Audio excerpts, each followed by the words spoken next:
एक विशाल चांदी की सुई एडम के ऊपर मंडरा रही थी, जैसे उसका वफादार रक्षक किसी भी प्रतिद्वंद्वी से निपटने के लिए तैयार हो। सुई थोड़ी हिल रही थी। यह अर्ध पारदर्शी और कुछ हद तक धुंधली थी, एडम की इच्छाशक्ति की असली शक्ति की छाया की तरह। होश! ट्राना और क्राना के भूत टुकड़े टुकड़े हो गए, लेकिन वे अपने स्वामियों से कुछ ऊर्जा लेकर शीघ्र ही ठीक हो गए। आ ये कठिन है, ये वास्तव में कठिन है। एडम ने एक गहरी नज़र से फुसफुसाया। प्रत्येक बीतते पल के साथ उसे लगा कि ऊर्जा की नदियां उसके अंदर से बह रही हैं, केवल एक ही उद्देश्य के लिए, इच्छाशक्ति को सक्रिय रखना। एडम की आंखें काली पड़ गईं, लेकिन वह इतना अनुभवी था कि उसे एहसास हो गया कि ऐसे पल में चुप हो जाना अस्वीकार्य है। वह या तो जीतेगा या हारेगा, उसके पास कोई और विकल्प नहीं था। स्लैश! एडम ने सुई घुमाई, जिससे उसके बाएं हाथ पर कंधे से कोहनी तक एक लंबा और गहरा घाव हो गया। इससे उसके हाथ की कार्यक्षमता पर कोई असर नहीं पड़ा, क्योंकि मांसपेशियां और टेंडन बरकरार थे, लेकिन इससे एडम को वह मिल गया जिसकी उसे सख्त जरूरत थी, स्पष्टता। दर्द की एक तेज चमक ने उसकी दृष्टि के क्षेत्र को साफ कर दिया, जिससे धुंधलापन दूर हो गया और एडम को खतरों को समझने के लिए कुछ समय मिल गया।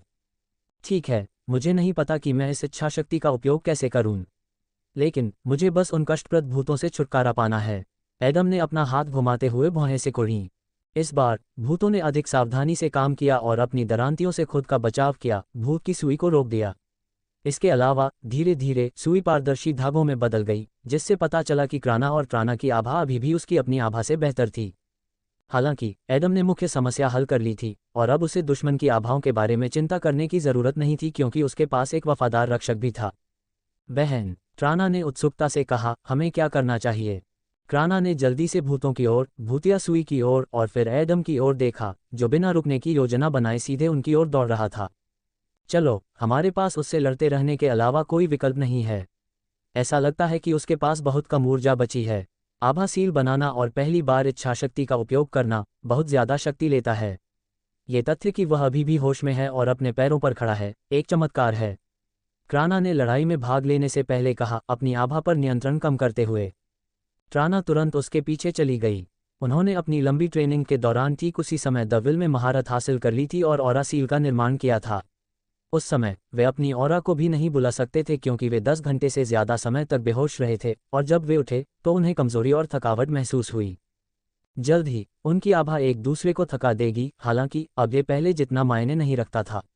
दोनों आभा उपयोगकर्ता केवल अपनी आभा का उपयोग करके नहीं लड़ते थे, यह उनकी शक्ति का केवल एक हिस्सा था, और ताकत में अंतर के कारण लड़ाई जल्दी खत्म हो सकती थी। उदाहरण के लिए, एडम को हराने के लिए प्रागो को सिर्फ अपनी इच्छाशक्ति का इस्तेमाल करना था, उसे हिलने या हमला करने की भी जरूरत नहीं थी। मोटे तौर पर कहें तो इच्छाशक्ति ने फैंटम को कमजोर विरोधियों को हराने की अनुमति दी, जिनके पास बहुत कम या बिल्कुल भी ऊर्जा और क्षमताएं नहीं थीं। कदम कदम कदम! एडम ने अपनी सुई को कसकर पकड़ रखा था और ट्राना पर कड़ी नजर रखी, जो तेजी से उसकी ओर बढ़ रहे थे। उनके पैर एक साथ जमीन को छू रहे थे, जिससे पूरा तालमेल बना हुआ था और वे एक तंत्र की तरह काम कर रहे थे। क्राना और ट्राना ने पहले ही अपनी क्षमताओं, इच्छाशक्ति और यहां तक कि आर्टिफैक्ट विशेषता का उपयोग कर लिया था, लेकिन उनके शस्त्रागार में कुछ और भी था, उनका नेक्सस। चलो चलें, हम जीत सकते हैं, ट्राना ने कहा। उसकी आंखें चमक उठीं और उसकी दरांती की धार कांपने लगी। क्राना ने भी ऐसा ही किया। फिर वे रुके और दरांतियों को एक दूसरे पर पटक दिया, जिससे एक शक्तिशाली आघात तरंग उत्पन्न हुई और ऊर्जा अवरोध हिल गया। होश! ट्राना और क्राना ने अपनी दरांतियां तेजी से घुमानी शुरू कर दी, मानो वे किसी शक्तिशाली हमले की तैयारी कर रहे हों, हालांकि वास्तव में वे पहले ही हमला कर चुके थे। क्या बकवास है, किसी ने क्राना और ट्राना के सामने हवा में उड़ती हवा की पत्तियों को देखकर बुदबुदाया। दरांती के हर झटके के बाद हवा में 2 से 4 ब्लेड रह जाते थे। वे सक्रिय रूप से कंपन कर रहे थे, जिससे बाहर की ओर सिहरन पैदा हो रही थी। वास्तव में किसी भी अन्य स्थिति में क्राना और ट्राना ब्लेड को हवा में नहीं पकड़ते, यह अनावश्यक था, क्योंकि वे तुरंत उन्हें छोड़ सकते थे, जिससे उनके दुश्मन पर हमला हो सकता था। लेकिन एडम के पास पैंतरेबाजी करने के लिए कोई जगह या समय नहीं था। जीत के लिए उसका एकमात्र विकल्प सीधे आगे बढ़ना और अपने विरोधियों को नॉकआउट करना था। स्वाभाविक रूप से क्राना और ट्राना ने यह समझ लिया। बहन, मैं अब और नहीं सह सकती, ट्राना ने एक घुटने पर गिरते हुए कहा। कुल मिलाकर उसने पहले ही 50 से ज्यादा विंड ब्लेड बना लिए थे और यह उसकी अधिकतम संख्या थी। क्राना ने रुकते हुए सिर हिलाया। उसकी भी ऊर्जा कम हो रही थी। ये काफी है, अगर वह इतना भी झेल सकता है तो वह इस जीत का हकदार है। हमने वह सब कुछ किया जो हम कर सकते थे। क्राना ने गहरी सांस ली, आगे बढ़कर एडम पर अपनी सारी हवा की धारें फेंक दीं। एडम की पुतलियां सिकुड़ गईं जब उसने अचानक अपना बायां हाथ आगे फेंकना बंद कर दिया। क्राना और ट्राना को आक्रमण की तैयारी करने में कुछ ही सेकंड लगे। एडम को पहले ही पता चल गया था कि वे क्या करने जा रहे हैं और उसने ये भी सोच लिया था कि वह इसका जवाब कैसे दे सकता है। एडम अपनी वर्तमान स्थिति में केवल एक ही शक्तिशाली हमला कर सकता था और उसका विकल्प सरल था क्योंकि चांदी के धागे तेजी से उसके बाएं हाथ के चारों ओर फैल रहे थे। जैसे ही एडम ने अपने हाथ चलाए, धागे पंजे जैसी तीखी उंगलियों वाले घने दस्ताने में बदल गए। यहाँ बहुत सारे ब्लेड हैं, लेकिन मैं उन सभी को काट सकता हूँ। एडम चिल्लाया, अपने पंजों को नीचे से ऊपर की ओर हिलाते हुए मानो वह शॉकवेव पैदा करना चाहता हो। उसी क्षण 5 चांदी के धागे निकले जो एक दूसरे से इतने कसकर जुड़े हुए थे कि वे वास्तव में एक ढाल बन गए। क्रैकल क्रैकल क्रैकल, बिना किसी प्रतिरोध के चांदी के धागों ने पवन ब्लेडों को तोड़ दिया, लेकिन केवल मध्य भाग को, बाकी को आदम पर निशाना बनाकर। एडम की पुतलियां सिकुड़ गईं जब उसने अचानक अपना शरीर घुमाया, जिससे ब्लेड उसकी पीठ के पीछे और छाती के सामने, उसके शरीर से केवल कुछ सेंटीमीटर की दूरी पर चले गए। शक्तिशाली हवा के झोंके उसके बालों को झकझोर रहे थे, जबकि बालों के सिरे उसकी नीली आंखों के सामने लहरा रहे थे। बाम! क्राना और ट्राना चांदी के ब्लेडों से दूर कूद गए, इससे पहले कि वे दीवार से टकराते, जिससे दीवार कई मीटर गहरी हो गई। यदि फॉल हिल जेल भूमिगत न होकर शहर की सड़कों के बीच होती, तो इस हमले से भारी विनाश होता और यहाँ तक कि नागरिक हताहत भी होते। नहीं, ऐसा नहीं हो सकता, ट्राना ने विनाश को देखते हुए अविश्वास में कहा। हुश! उसके सामने एक लंबा चौड़ा सा आकार प्रकट हुआ, जिसके पैरों के चारों ओर बिजली के झटके दौड़ रहे थे। ट्राना की आंखें चौड़ी हो गईं जब एडम ने उसे पकड़ लिया और उसे अखाड़े के दूसरी ओर फेंक दिया, सीधे उसकी बहन के ऊपर, जिससे जुड़वां बहनें तेज गति से एक दूसरे से टकरा गईं। एडम ने कई छलांगें लगाईं और खुद को ट्राना और क्राना के ठीक सामने पाया। उसने अपनी सुई को ऊपर उठाया तथा अपने विरोधियों पर घातक हथियार चलाने वाला था। कमीने! ट्राना ने अपनी आखिरी ताकत से बुदबुदाते हुए अपना हाथ आगे बढ़ाया। इससे पहले कि कुछ अपरिवर्तनीय हो, क्राना ने सावधानीपूर्वक ट्राना को गले लगाया, अपना हाथ नीचे किया और आगे बढ़ी, जिससे वह हमले के प्रति अपनी पीठ को ऊपर उठा सकी, लेकिन अपनी छोटी बहन की रक्षा कर सकी। बाम! एडम एक मूर्ति की तरह फर्श पर गिर पड़ा, क्योंकि उसका हाथ अभी भी उठा हुआ था, लेकिन सुई के गायब हो जाने के कारण अब वह किसी चीज को पकड़ नहीं रहा था। कड़वी मुस्कान के साथ एडम ने अपनी आंखें बंद कर ली, अंधेरे में डूब गया। अंतिम लड़ाई वैसी नहीं थी जैसी कैदियों ने उम्मीद की थी। एडम एक भी आखिरी हमला किए बिना बेहोश हो गया था और क्राना और ट्राना दीवार के सहारे बैठे थे, भारी सांस ले रहे थे और भाग्य को धन्यवाद दे रहे थे कि एडम ने जो शुरू किया था उसे पूरा नहीं किया था। और अंत में कौन जीता? लोला ने अपनी आवाज में स्पष्ट चिंता के साथ कहा जब उसने कैदियों की ओर देखा। वे भी हैरान थे, यह उनके चेहरे के भावों से स्पष्ट था। दूसरी मंजिल पर मौजूद कैदी भी अपवाद नहीं थे। कुछ लोग सोच कर अपनी ठुड्डी रगड़ रहे थे, कुछ अपने सिर के पिछले हिस्से को खुजला रहे थे और कुछ सच्चाई जानने के लिए अपने दोस्त से बहस करने को तैयार थे। हालांकि अंतिम परिणाम तय करना उनके हाथ में नहीं था। वोश! अदिर ने अचानक लोला को अपनी बाहों में उठा लिया और रेलिंग पर कूद गया, जिससे उसकी आंखें चौड़ी हो गईं। तुम क्या कर रहे हो? मुझे नीचे उतारो! लोला ने शर्मिंदगी से चिल्लाते हुए अपनी ड्रेस को ऊपर उठाया जो उसके ऊपर गिरने वाली थी और उसके शरीर के निचले हिस्से को उजागर कर रही थी। हालांकि यह अदिर को रोक नहीं सका, जिसने अपने चेहरे पर एक मुस्कुराहट के साथ अपना सिर झुकाया। वह देखने लगा जिसे लोला इतनी हताशा से छिपाने की कोशिश कर रही थी। सफ़ेद! अदिर ने भौहें उठाईं, जिससे लोला का चेहरा टमाटर की तरह लाल हो गया। हाँ, कितना उबाऊ है, लेकिन मैं मानता हूँ, ऐसी शुद्ध मासूमियत में कुछ तो है। फिर एडिर नीचे कूदा, लोला को जमीन पर गिरा दिया और एडम की ओर बढ़ा। उसकी चाल शांत थी और उसके हाथ जेबों में थे। अरे तुम दोनों, ताकि बाद में हमें कोई परेशानी न हो। तुम हार स्वीकार करते हो, है न? अदिर ने क्राना और ट्राना को संबोधित करते हुए पूछा। उसकी आवाज़ शांत और हानिरहित थी, लेकिन जैसे ही क्राना ने ऊपर देखा, उसकी रीढ़ में ठंडक दौड़ गई। अदिर की मुस्कुराहट में एक छुपी हुई धमकी के अलावा कुछ भी नहीं झलक रहा था और उसकी संकुचित आंखें, एक छिपे हुए सांप की तरह, उसके संभावित शिकार पर केंद्रित थीं। हाँ, वह जीत गया, हम कुछ नहीं कर सकते थे। क्राना ने स्वीकार किया, ट्राना को कुछ भी कहने का मौका नहीं दिया। अपनी बड़ी बहन के विपरीत, उसे यह एहसास नहीं था कि अदिर के प्रश्न में कोई छिपा हुआ अर्थ था और उनके पास केवल एक ही सही उत्तर था। अच्छा, एडिर ने कमरे के कोने में लगे कैमरे में देखते हुए मुस्कुराया। मानो उसकी इच्छा से एक ड्रोन जल्द ही छत से एक अजीब सफ़ेद बॉक्स के साथ उड़ गया। हालांकि अंदर एफ जोन में कैदियों द्वारा पहने जाने वाले सफ़ेद कपड़े नहीं थे जो शुरुआती जोन में थे। अदिर ने सिर हिलाया, लेकिन शीघ्र ही उसके चेहरे पर उदासी छा गई। अरे, मैं भी आगे बढ़ने जा रहा हूँ। चलो, अगर मैं चाहूँ तो मैं अभी उन जुड़वां बच्चों से निपट लूँगा। कोई भी ऐसा नहीं चाहता, है न? एडिर ने अपनी आंखें घुमाईं। क्रैकल। जल्द ही एक दूसरा ड्रोन उसी सफ़ेद बॉक्स के साथ आया जो अदिर के लिए था। फिर एडिर ने मुस्कुराते हुए एडम को पीठ के बल फेंक दिया और अगले क्षेत्र की ओर बढ़ गया। लोला, बक्से पकड़ो और हमारे पीछे आओ। अदिर ने बिना मुड़े अपना हाथ हिलाया। लोला ने हैरान होकर पलकें झपकाईं। कहाँ? अदिर बुरी तरह हंसा। ए जोन तक ... तुम्हें पता है, वह एक अविश्वसनीय लड़ाई थी। किसी की आवाज़ आई जो बहुत दूर से और धीमी थी और मुश्किल से सुनाई दे रही थी। अरे, बहुत हो गया, अब इस बारे में बात करना बंद करो। लेकिन थोड़ी देर बाद आवाज़ें दोहराई गईं, हर बार स्पष्ट होती गईं, मानो वे करीब आ रही हों।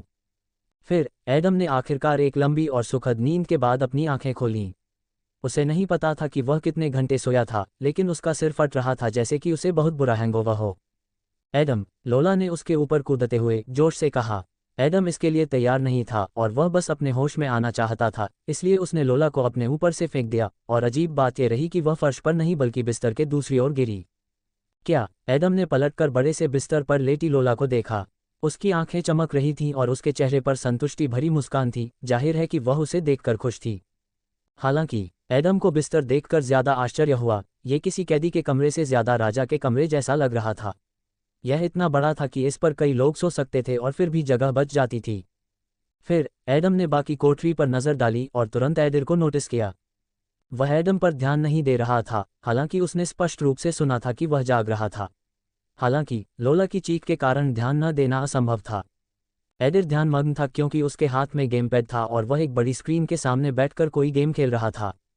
ये स्पष्ट था कि वह जीतने के लिए अपनी सभी सजगता का उपयोग कर रहा था, लेकिन अरे, इस कमबख्त स्तर को कैसे पार किया जाए? एडिर ने चिल्लाते हुए कहा। उसके हाथों में गेम पैड लगभग टूट गया था, लेकिन वह जल्दी से शांत हो गया और अपने होश में आ गया। वह मुड़ा और एडम की ओर हाथ हिलाकर अभिवादन किया। हम कहाँ हैं? एडम ने थोड़ा हैरान होकर पूछा। उन्होंने महसूस किया कि यह निम्नलिखित क्षेत्रों में से एक था, लेकिन वह इस तथ्य के कारण भ्रमित थे कि उन्होंने एक क्षेत्र में 3 संरक्षकों को हराया था। हाँ, क्या ये स्पष्ट नहीं है? हम इस जोन में हैं, इस जेल में सबसे शानदार जगह, एडिर ने कहा, अपनी गेमिंग कुर्सी से उठकर बाहर की ओर बढ़ रहा था। चलो, तुम्हें ये देखना चाहिए। मुझे यकीन है कि तुम भी उतने ही हैरान होगे जितने मैं पहली बार यहाँ आने पर हुआ था। वैसे मैं अभी भी यकीन नहीं कर सकता कि कोई ऐसी चीज़ की इजाज़त देगा। एडिर ने अपना हाथ हिलाया। एडम ने सिर हिलाया और बिस्तर से उठ गया। जैसे ही उसने ऐसा किया, उसे फिर से लेटने का मन हुआ। गद्दा वाकई बहुत नरम था और लड़ाई के बाद उसकी पीठ का सारा दर्द दूर कर दिया। कदम कदम कदम। एडम उस निकास द्वार की ओर बढ़ा जहां एडिर खड़ा था और बाहर निकलकर ए जोन के मुख्य हॉल में पहुंच गया। हे भगवान, एडम अविश्वास में बुदबुदाया। ए जोन में केवल 20 फैंटम थे और अन्य जोनों के विपरीत वहां कोई दूसरी मंजिल नहीं थी, लेकिन इस जोन में प्रत्येक फैंटम ऐसे विश्राम कर रहा था जैसे कि वह गढ़ के सबसे अच्छे होटल में हो। एक अनुभवी बारटेंडर वाला बार, एक खुला रसोई घर जिसमें पेशेवर शेफ कैदी के ऑर्डर पर कुछ भी पकाने के लिए तैयार रहते हैं, विशाल टीवी, पूर्ण इंटरनेट सुविधा और विभिन्न गेमिंग डिवाइस।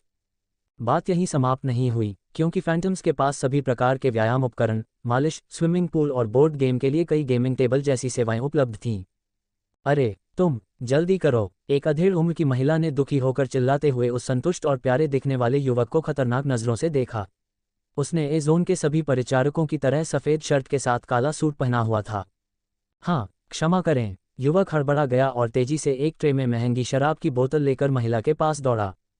वह नीचे झुका, शराब एक गिलास में डाली और उसे महिला को दे दिया।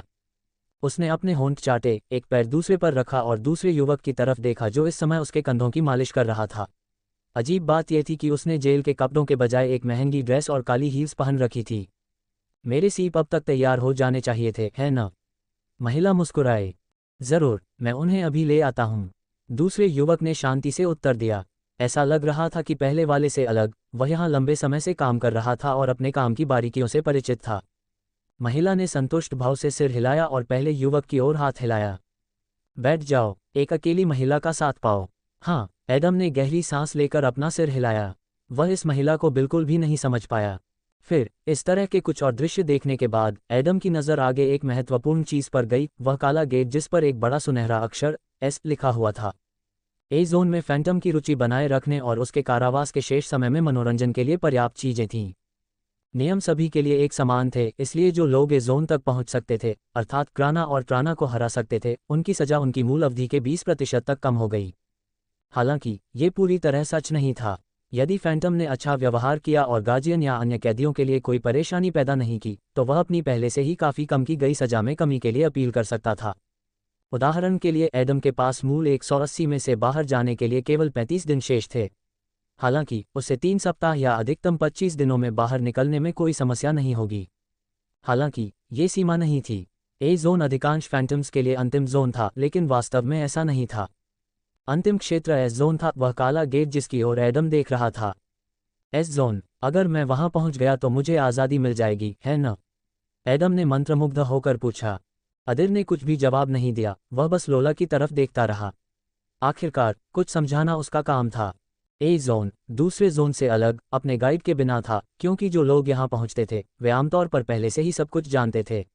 इसके अलावा ए जोन के 20 फैंटम में से कुछ पहले भी यहाँ आ चुके थे। एडिर अकेला ऐसा नहीं था जो 2 बार फॉल हिल जेल गया था। ओह ठीक है, लोला ने जोरदार ढंग से कहा। फिर वह खांसने लगी और बुद्धिमानी भरी नज़र से समझाने लगी।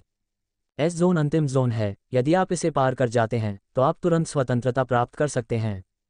एडम ने असमंजस में अपनी भौं उठाई। अगर मैं इसे पास कर देता हूँ तो क्या मेरी सज़ा 100% कम नहीं हो जानी चाहिए? मेरे पास 180 दिनों में से 0 मिनट ही बचे रहने चाहिए, है न? एडम ने हाथ हिलाते हुए पूछा। लोला ने गहरी सांस ली।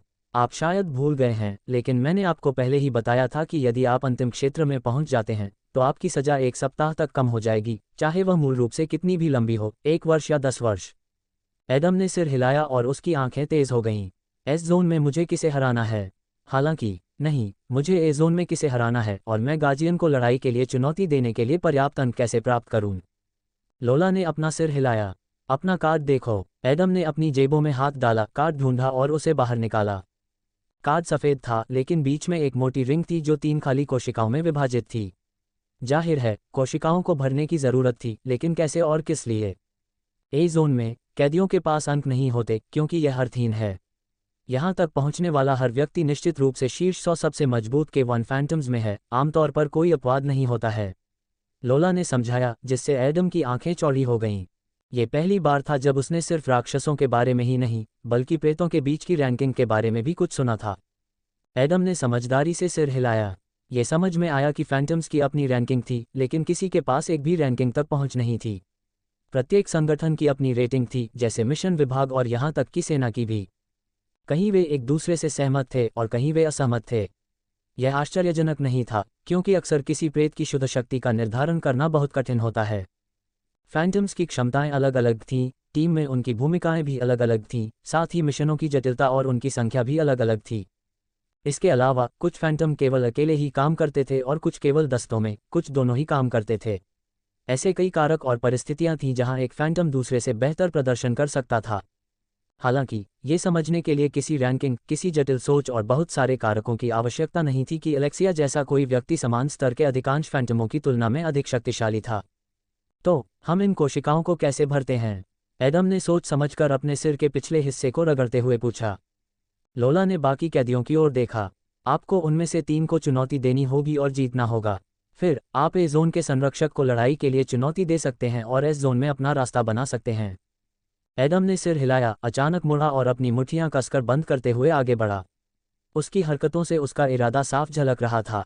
नल, एडिर का हाथ उसके कंधे पर पड़ा और वह रुक गया। लड़ाई में भाग लेने के लिए तैयार एडम?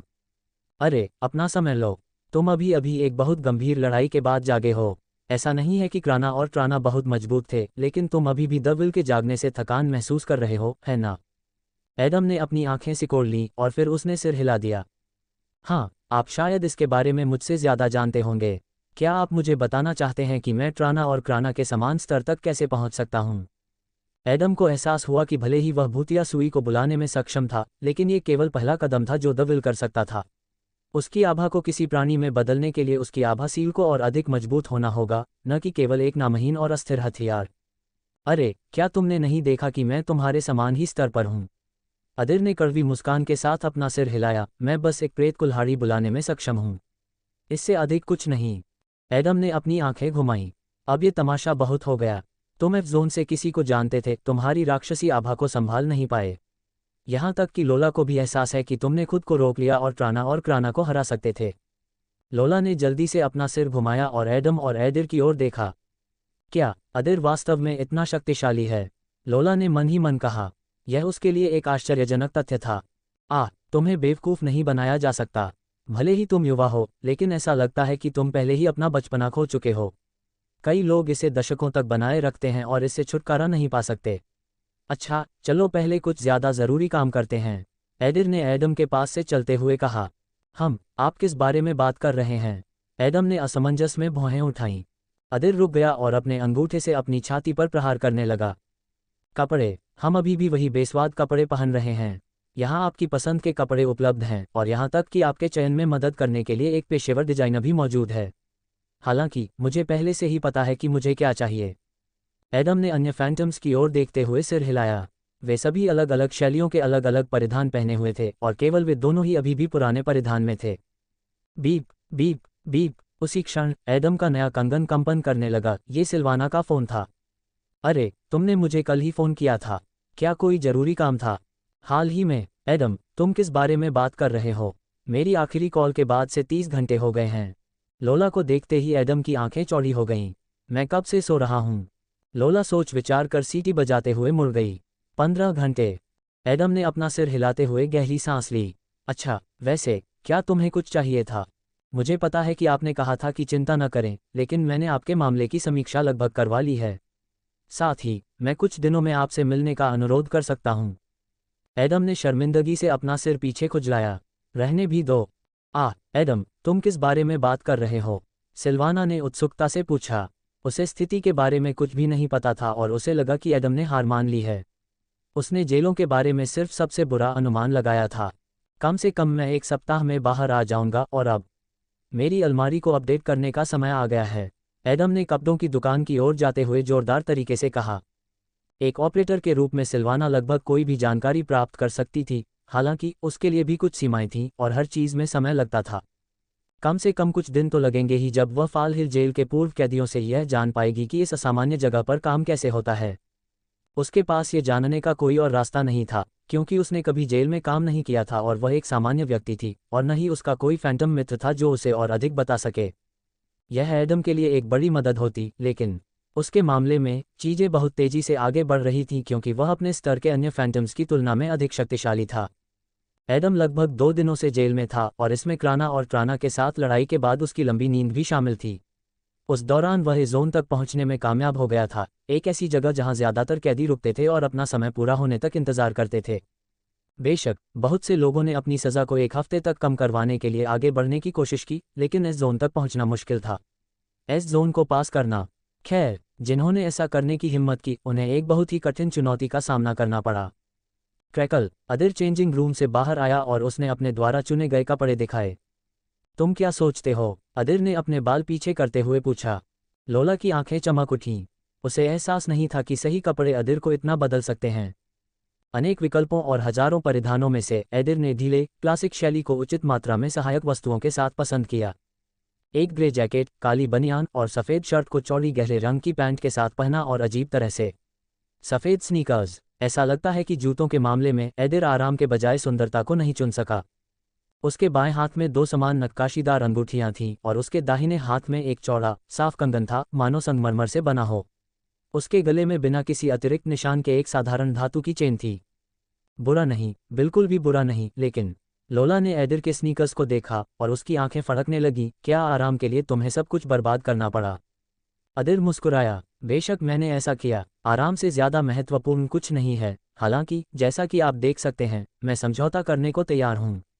एडिर ने बनियान की ओर इशारा करते हुए कहा। क्रैकल, थोड़ी दूर स्थित एक कमरे से एडम आया। ओह, मुझे पता था कि यह आप पर बिल्कुल फिट बैठेगा।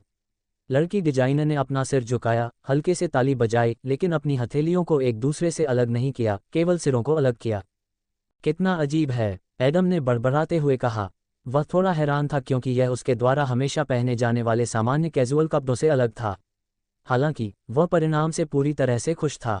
कुछ गड़बड़ है, डिजाइनर मुस्कुराया। एडम ने अपना सिर हिलाया और आईने में खुद को देखा। नहीं, मुझे इसकी आदत पड़ने लगी है। हालांकि हमने यहाँ जो पूरा घंटा बिताया वह शायद इसके लायक था। मैं इस बारे में पूरी तरह से आश्वस्त नहीं हूँ। एडम ने अपने सिर के पीछे खुजलाया, अपने नए रूप को देखते हुए। टॉप घने काले कपड़े से बना था जो उसकी मांसपेशियों को घेरे हुए था, जिससे उसके शरीर का हर मोड़ प्रभावी रूप से दिख रहा था जो कई खतरनाक लड़ाइयों से गुजरा था। यह एक विशेष सामग्री थी, इसलिए एडम को भारीपन या घुटन महसूस नहीं हुई, क्योंकि सांस लेने की क्षमता बहुत अच्छी थी। पैंट नीचे से चौड़ी थी, नीचे की ओर थोड़ी बड़ी होती जा रही थी और फिर काले जूतों में तेजी से पतली होती जा रही थी, बड़ी, लचीली और इतनी मजबूत कि वह उसकी सभी अचानक हरकतों को झेल सके। शायद कुछ सहायक वस्तुएं, डिजाइनर ने अपनी आंखों में स्पष्ट चमक के साथ सुझाव दिया। एडम ने अपना सिर हिलाया। मुझे लगता है कि यह काफ़ी है। देखते हैं कि युद्ध में मैं कैसा महसूस करता हूँ। एडम ने बड़बड़ाते हुए अपनी बाहें फैलाईं, जैसे कोई एथलीट दौड़ने या लंबी कसरत से पहले वार्म अप कर रहा हो। एडम ने इस पर ध्यान नहीं दिया, लेकिन एडिर और यहाँ तक कि लोला को भी यह स्पष्ट था कि लड़की डिजाइनर अपनी आंखों से उसे निगल रही थी। वह स्पष्ट रूप से उसके दिखने के तरीके से विस्मित थी। मैंने भी एक बार यही स्टाइल आजमाया था, लेकिन ये हर किसी को सूट नहीं करता। अदिर ने सिर हिलाते हुए अंदर ही अंदर आह भरी। वैसे अगर आपको सब कुछ पसंद है और आप वही सेट या शायद कुछ नया खरीदना चाहते हैं तो हमारी डिज़ाइन फर्म से संपर्क करें। हमारे स्टोर पूरे रिंग्स में हैं। लड़की ने एडम की ओर एक बिजनेस कार्ड बढ़ाते हुए कहा। एडम हैरान था, लेकिन जल्द ही उसे एहसास हुआ कि ए जोन में सब कुछ वैसा क्यों था जैसा था। ऐसा नहीं था कि क्रिम्सन पाथ और डार्क ऑर्डर ने फॉल हिल जेल की संरचना में हस्तक्षेप किया था। आम लोगों और खास तौर पर बड़े व्यवसायों ने भी इस व्यवस्था में योगदान दिया था। निश्चित रूप से उस समय इस जोन में केवल 20 फैंटम थे, लेकिन एक वर्ष में कई सौ वहां से गुजरे और प्रत्येक ऐसे फैंटम के पास संभवतः पहले से ही धन था या निकट भविष्य में होगा। ऐसे ग्राहक जेल में अपनी सेवाएं प्रदान करने का जोखिम उठाने के लायक थे। हाँ, एक तरह से यह पागलपन था, लेकिन बहुत से लोग इस तरह का अवसर नहीं गंवाना चाहते थे। एडम आगे बढ़ा और गंभीर भाव से एडिर के पास पहुंचा। क्या हमारा काम पूरा हो गया? अदिर ने अपना कॉलर ठीक किया। हाँ, चलो मिंट आइसक्रीम कोन लेते हैं और मैं तुम्हें विल के बारे में और बताऊंगा। हालांकि मैं उस एहसान के लिए तुमसे एक एहसान मांगूंगा। एडम की आंखें सिकुड़ गईं। जरूर, जो कहना है कहो। अदिर ने एस जोन की ओर जाने वाले काले गेट की ओर देखा। जाहिर है, बातचीत के बाद हम अपने कार्डों में रिक्त स्थान भरने का काम शुरू करेंगे। एडम ने थोड़ा सिर हिलाया। वह फॉल हिल जेल में एक और दिन नहीं रुकने वाला था। अगर उसे आज बाहर निकलने का मौका मिलता तो वह ऐसा करने वाला था, और वह तब तक कोशिश करता जब तक कोई या कोई चीज़ उसे रोक न दे। तो जो भी पहले 3 सेल भरेगा, मैं इस जोन के संरक्षक को चुनौती देना चाहता हूँ। मुझे यकीन है कि आपने ट्राना और क्राना के साथ काफ़ी मज़ा किया होगा। मेरी याददाश्त में आप एक साथ 2 संरक्षकों से लड़ने वाले पहले व्यक्ति हैं। एडिर ने मुस्कुराते हुए कहा। पहला, हाँ, लेकिन वह तुम्हारी वजह से था। तुम्हारे पास एक साथ 3 जोन के कार्ड थे, तुमने ऐसा कैसे किया? एडम ने स्पष्ट दिलचस्पी के साथ पूछा। अदिर ने अहंकार से अपनी ठोड़ी उठाई। तुम चाहते हो कि मैं तुम्हें अपने रहस्य बताऊं, है न? खैर, इसमें कुछ भी जटिल नहीं है। मैं अपनी आभा से सभी संरक्षकों को दबाकर बी जोन में पहुंच गया। उन्होंने मुझसे लड़ाई नहीं की क्योंकि वे पहले ही मुझसे हार चुके थे जब मैं पहली बार यहां आया था। अदिर ने आगे कहा। मैं इस जोन में जाने वाला था, लेकिन तभी मुझे ट्रॉन से संदेश मिला और मैं वापस चला गया। रास्ते में कुछ कैदियों के कार्ड उठाता रहा। बस इतना ही। एडम की आंखें चौड़ी हो गईं, क्योंकि उसे एक बहुत ही महत्वपूर्ण बात का एहसास हो गया था। एफ जोन का कैदी बी जोन में तब तक नहीं जा सकता था जब तक कि वह कुछ संरक्षकों को पराजित न कर दे, लेकिन यदि कैदी पहले से ही ए जोन में है तो वह जेल में पूरी तरह से स्वतंत्र रूप से घूम सकता है। एडम के लिए इससे वह काम करने का अच्छा अवसर खुला जो वह काफ़ी समय से करना चाहता था। नाराता, ठीक है। एडम ने मन ही मन बुदबुदाते हुए अपनी ठुड्डी को सोच समझ कर रगड़ा। मैं भले ही मनोवैज्ञानिक न हूँ, लेकिन तुम्हारी कमजोरी का कारण मुझे समझ में आने लगा है, क्योंकि तुम अपनी मर्जी से कमज़ोर हो। तुम निश्चित रूप से कुछ हद तक मजबूत हो सकते थे। खैर, मैं इसे बाद के लिए छोड़ता हूँ। फिर एडम ने अपनी नज़र अदिर की ओर उठाई। चलो चलो, अपनी आइसक्रीम ले आओ। मुझे बताओ कि अपनी आभा को कैसे बढ़ाया जाए। अदिर ने अपनी आंखें सिकोड़ लीं। ज़रूर, जितनी जल्दी हो सके। आपकी मिंट, स्ट्रॉबेरी और वैनिला आइसक्रीम। कृपया इसका आनंद लें और सेकंड और फर्स्ट रिंग में हमारी कंपनी में आएं। सल्ज़गर्ल ने अपने चेहरे पर एक चमकदार मुस्कान के साथ कहा। फिर उसने दूसरे कैदी के लिए आइसक्रीम बनाना शुरू किया, जो एक बार में 10 सर्विंग लेने के लिए तैयार था। लगता है ये जगह बहुत लोकप्रिय है। एडम ने उन कैदियों की ओर देखते हुए कहा जो कभी कभी इस स्टॉल के पास आते थे। ज़रूर, लेकिन ईमानदारी से, उनकी आइसक्रीम बहुत महंगी है। जब मैं के 0 फैंटम था तो मुझे उस आय स्तर तक पहुंचने में बहुत समय लगा जहां एक आइसक्रीम कोन के भुगतान के दर्द से मेरा दिल नहीं टूटता था। एडिर ने भारी सांस लेते हुए कहा।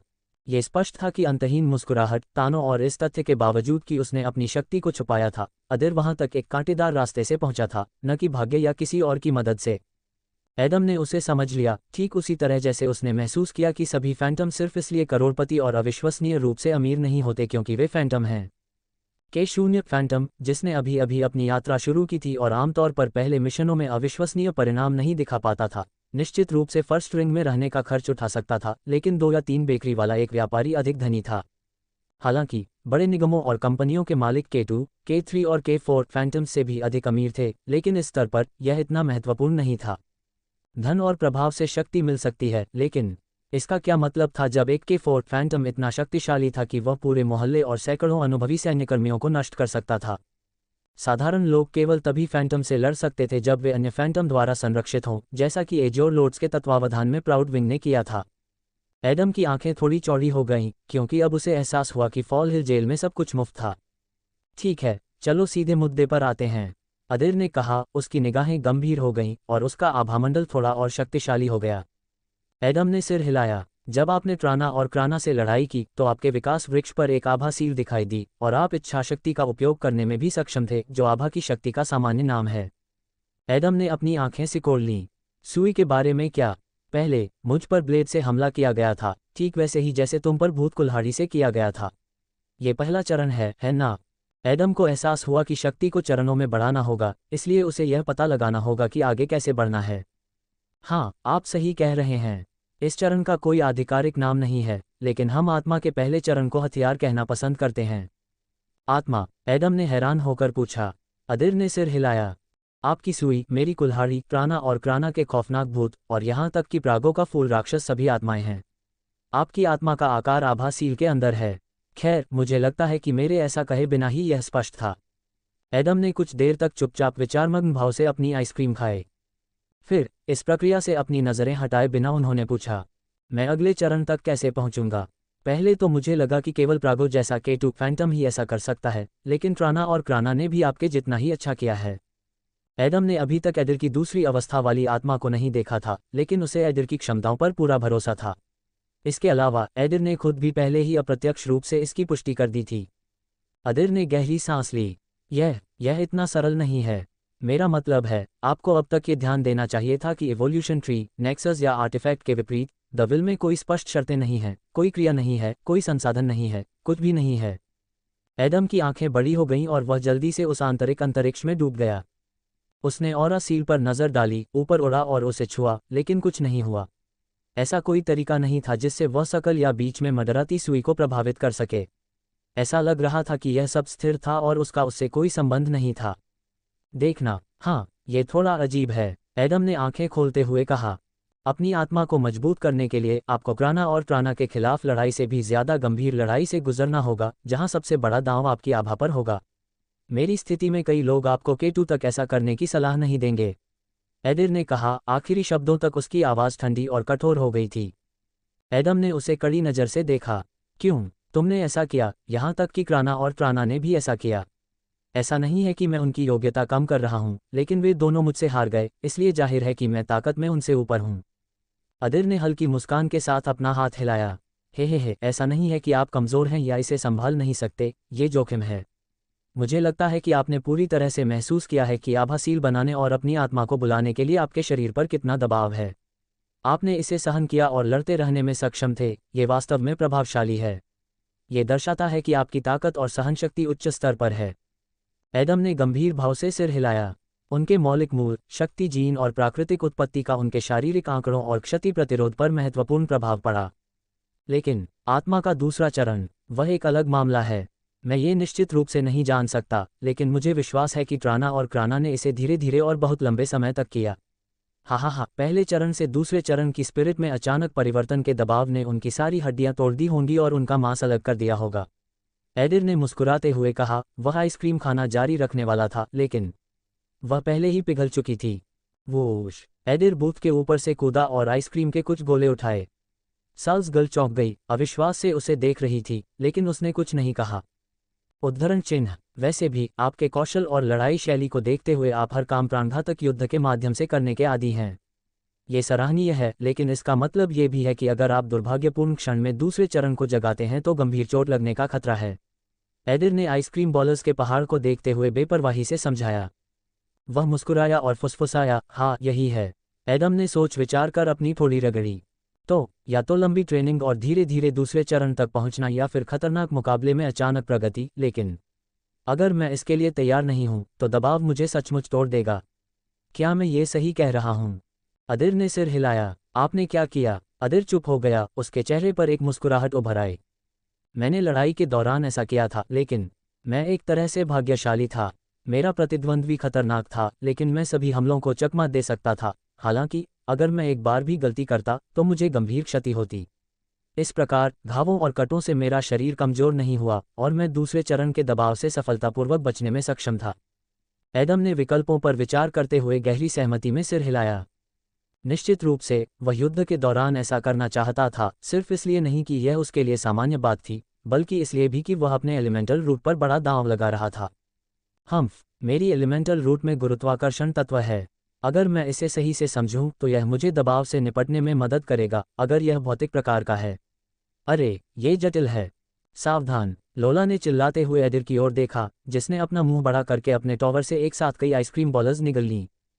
फिर उसने एक और निवाला खाया, फिर एक और निवाला, और आसानी से पूरा खा गया। ठीक है, अब कोठरियों को भरने का समय आ गया है, लेकिन मेरा पहला शिकार कौन होगा? एडिर ने शराब और सीप पी रही महिला की ओर देखते हुए मुस्कुराते हुए कहा। वह चालाकी से मुस्कुराई, स्पष्टतः उसकी चुनौती के लिए तैयार थी। कदम कदम कदम! एडिर अपने क्लासिक सूट में अपने हाथों को जेबों में डाले तथा अपनी ठुड्डी को ऊपर उठाते हुए अपने भावी प्रतिद्वंद्वी पर एक अहंकारी नजर डालते हुए आत्मविश्वास से आगे बढ़ा। कितना सुंदर लड़का है, क्या तुम मेरा साथ देना चाहोगे? ये प्यारे लड़के मुझे पहले ही बोर कर रहे हैं। लाल बालों वाली एक महिला, जिसके बाल कंधों पर घुंघराले थे, बोली। फिर उसने अपनी नज़रें नीचे झुका लीं, अदिर के जूतों की ओर देखा और भारी भौहें सिकोड़ लीं। अच्छा, सूरज पर भी धब्बे होते हैं, है ना? अदिर ने कुछ भी जवाब नहीं दिया। वह बस मुस्कुराया और सीधे उसके पास चला गया। उसके ऊपर ऊंचा खड़ा था और उसके चौड़े कंधों से उसकी छाया पड़ रही थी। अगर तुम थोड़ी छोटी होती तो शायद मुझे तुम पर क्रश भी होता, लेकिन अदिर ने उसकी खुली हुई क्लीवेज पर नजर डाली। मैं तुम्हें सबसे अच्छी चीज़ दे सकता हूँ, वह है लड़ाई। मुझे गार्जियन को चुनौती देने के लिए 3 सेल भरने की ज़रूरत है, तुम्हें पता है। महिला ने अपना हाथ हिलाकर अटेंडेंट को छोड़ दिया और शराब का गिलास ले लिया तथा उसे धीरे धीरे एक ओर से दूसरी ओर हिलाने लगी। मेरा नाम मेलिसा है, आपसे मिलकर खुशी हुई, चुटीली। मेलिसा ने अपना हाथ बढ़ाया, लेकिन हाथ मिलाने के लिए नहीं, बल्कि एडिर से एक शूरवीर की तरह उसकी हथेली चूमने के लिए।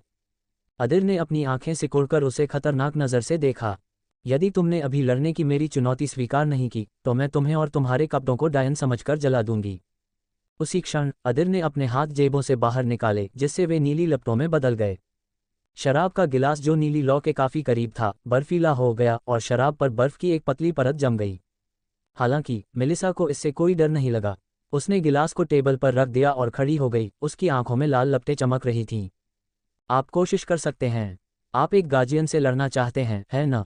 खैर, मुझे संदेह है कि आप मुझे भी हरा सकते हैं। एडम ने उनकी ओर भ्रमित दृष्टि से देखा, जबकि अन्य कैदियों का ध्यान आसन्न लड़ाई की ओर था। वे यहीं लड़ने जा रहे हैं। उनकी क्षमताओं को देखते हुए वे यहाँ सब कुछ नष्ट कर देंगे। एडम को यकीन था कि अन्य क्षेत्रों में जो ऊर्जा अवरोध था, वह एडिर और मेलिसा की शक्ति को रोक नहीं पाएगा। लोला ने अपना सिर हिलाया। चिंता मत करो, ए जोन में इसके लिए एक विशेष क्षेत्र है। क्या? कहाँ? एडम ने मुड़कर अखाड़े का प्रवेश द्वार ढूंढने की कोशिश की, लेकिन आसपास कुछ भी नहीं था। कांपना कांपना कांपना! उसी क्षण जमीन हिल गई, क्योंकि हॉल के मध्य में एक गोलाकार मंच खुल गया, एक लिफ्ट जो भूमिगत क्षेत्र की ओर जाती थी। और भी नीचे। एडम ने असमंजस में अपना सिर झुकाया। क्या फॉल हिल जेल भूमिगत नहीं है? मेरा मतलब है, लोअर रिंग में भागने का जोखिम यही है ना? लोला हल्की सी मुस्कुराए, मानो एडम पूरी तरह से बकवास कह रहा हो और भोलापन दिखा रहा हो। खैर, अदिर तुम्हें यहाँ लाया है, इसलिए कोई आश्चर्य नहीं कि तुम्हें पता नहीं है कि ये जोन कहाँ है। एडम ने अपनी भौं उठाए और अपनी बाहों को छाती पर रखकर हल्का सा मुंह बनाया। लोला ने बुद्धिमानी भरी नज़र से समझाना शुरू किया। जैसा कि आप जानते हैं, फॉल हिल जेल भूमिगत स्थित है। एक क्षेत्र से दूसरे क्षेत्र में आप समान ऊंचाई पर जाते हैं, लेकिन बी जोन से ए जोन में जाने पर आपको लिफ्ट से एक स्तर ऊपर जाना पड़ता है। लोला ने अखाड़े की ओर जाने वाले मंच की ओर देखा। एडिर और मेलिसा पहले से ही उस पर खड़े थे, उतरने के लिए तैयार। चूंकि लिफ्ट तक जाने के लिए एक मार्ग है, इसलिए ए जोन बी जोन से विकर्ण की तरह है। इस प्रकार ए जोन के नीचे का क्षेत्र बी जोन के विपरीत है, कई मीटर मोटी एक अतिरिक्त ठोस दीवार के पीछे। मैं समझ गया, चलो देखते हैं कि एडर क्या कर सकता है, एडम ने सोडा लेते हुए कहा और प्लेटफॉर्म की ओर बढ़ गया, लेकिन वोश, प्लेटफॉर्म अचानक नीचे खिसक गया, जिससे मार्ग बंद हो गया। एडम ने भ्रमित होकर पीछे मुड़कर लोला की ओर देखा। वह मुकाबला देखना चाहता था और उसने सोचा कि नीचे दर्शकों के लिए सीटें होंगी। लोला ने कुछ उत्तर नहीं दिया, उसने केवल फर्श की ओर इशारा किया। फिर ए जोन के चारों ओर कई मंच खुल गए, जिनमें पारदर्शी स्लैब दिखाई देने लगे, जिनके माध्यम से वे अखाड़े में चल रही हर गतिविधि को देख सकते थे। इसके अलावा दीवारों पर बड़ी स्क्रीन लगाई गई थी, जो अदिर और मेलिसा की लड़ाई को सभी कोनों से उत्तम गुणवत्ता के साथ दिखाने के लिए तैयार थी, ताकि दर्शक एक भी क्षण न चूकें। यही कारण है कि मुझे अपना काम पसंद है, आइसक्रीम बेचने वाली लड़की ने अपनी कोहनी मेज पर रखते हुए और अपने गालों को अपने हाथों पर टिकाते हुए मुस्कुराया। पहले तो मुझे लगा कि जेल में काल्पनिक कैदियों को आइसक्रीम बेचना एक भयानक विचार है, सचमुच पागलपन है न? खैर, यहाँ हर दिन एक जादुई कॉलिजियम की तरह है। फिर उसने एडम की ओर देखा। अरे, तुम भी जल्द ही लड़ने वाले हो, है ना? एडम ने उसे घूर कर देखा। हाँ, लगता है कि आप काफ़ी समय से यहाँ हैं। आपने बहुत सारी लड़ाइयाँ देखी हैं और शायद आपने ये भी देखा होगा कि गार्जियन कैसे लड़ता है ना? लड़की ने धूर्त मुस्कान के साथ सिर हिलाया। ऐसा लगता है कि एडिर की तरह आप भी अपनी क्षमताओं पर काफ़ी आश्वस्त हैं, लेकिन इस जोन में प्रवेश करना आसान नहीं होगा। भले ही आप 3 सेल एक साथ ला पाएं, गार्जियन आपको खत्म कर देगा। एडम ने बेपरवाही से कंधे उचका दिए, जिससे लड़की को थोड़ा आश्चर्य हुआ और उसकी आंखें बड़ी हो गईं। यह इतना महत्वपूर्ण नहीं है क्योंकि मैं गार्जियन से नहीं लड़ूंगा, वह लड़ेगा। एडम ने एडिर की ओर इशारा किया, जिसने पहले ही अपनी आभा छोड़ना शुरू कर दिया था। अखाड़े को 2 भागों में विभाजित किया गया था ताकि आवश्यकता पड़ने पर एक साथ कई फैंटम लड़ सकें। खैर, अभी तो सारा ध्यान केवल एक ही क्षेत्र पर केंद्रित है। कांपना, कांपना, कांपना। मेलिसा के हाथ आग की लपटों में जलने लगे और उसकी आंखें चमकने लगीं। वह पीछे हटने वाली नहीं थी और अपनी द्वितीय कमान का प्रयोग करते हुए पूरी ताकत से कार्य करने के लिए तैयार थी। उसकी हथेलियों के बीच एक ज्वलंत गोला प्रकट हुआ, जो शीघ्र ही एक ज्वलंत प्रक्षेपास्त्र में परिवर्तित हो गया, जो एक सटीक आक्रमण के साथ उसकी प्रतिद्वंद्वी पर प्रहार करने के लिए तैयार था। अरे, इतनी जल्दी क्या है? अदिर ने मुस्कुराते हुए कहा, अपनी आभा को नीली पारदर्शी लपटों या कुल्हाड़ी से कहीं ज्यादा कुछ में बदलते हुए। मैं किसी के सामने दिखावा करना चाहता हूँ, इसलिए तुम्हें अपनी आत्मा को भी बुलाना होगा। मैं जानता हूँ कि तुम इसके लिए सक्षम हो। उसी क्षण अदिर के ऊपर स्टील और धातु से बने एक प्राणी की स्पष्ट आकृति दिखाई दी, जिसके लंबे पंजे आग में डूबे हुए थे और उसका सिर भट्टी के चूल्हे जैसा था जिसमें से लगातार लपटें निकल रही थीं। मेलिसा घबरा गई क्योंकि उसे सांस लेने में कठिनाई हो रही थी। ठीक है, जैसी आपकी इच्छा। नीली और लाल लपटें, उच्च और निम्न तापमान, ठंड और गर्मी, बर्फ और आग, ये सभी बातें अदिर बनाम मेलिसा की लड़ाई के बारे में कही जा सकती हैं। ये सब 2 समान किंतु विपरीत क्षमताओं वाले व्यक्तियों के बीच एक महान लड़ाई की शुरुआत थी। लाल और नीली आत्माएं आपस में भिड़ गईं, उन्होंने स्वयं को नष्ट कर लिया और ये दर्शाया कि आभा शक्तियां लगभग बराबर थीं। 2 रंगों के संयोजन से एक चमकदार चमक के साथ द्वंद्व शुरू हुआ, जब एडिर और मेलिसा एक साथ अपने स्थानों से चले गए। सभी की निगाहें उन पर टिकी थीं, किसी को तो इस लड़ाई से कुछ न कुछ सीखना ही था। ऐसा करने के लिए हर कारण मौजूद था। ... कदम, कदम, कदम। अदिर उबा हुआ लग रहा था जब वह एरेना के केंद्र की ओर बढ़ रहा था, उस मंच की ओर जो उसे ऊपर उठाएगा और ए जोन में वापस ले जाएगा। प्रत्येक सांस के साथ वह नीली लौ के कणों के साथ वाष्प छोड़ता था, जो कम तापमान के कारण शीघ्र ही सैकड़ों बर्फ के कणों की तरह जमीन पर गिरते थे। मेलिसा खून से लथपथ थी, जो जम जाने के कारण बह ही नहीं रहा था।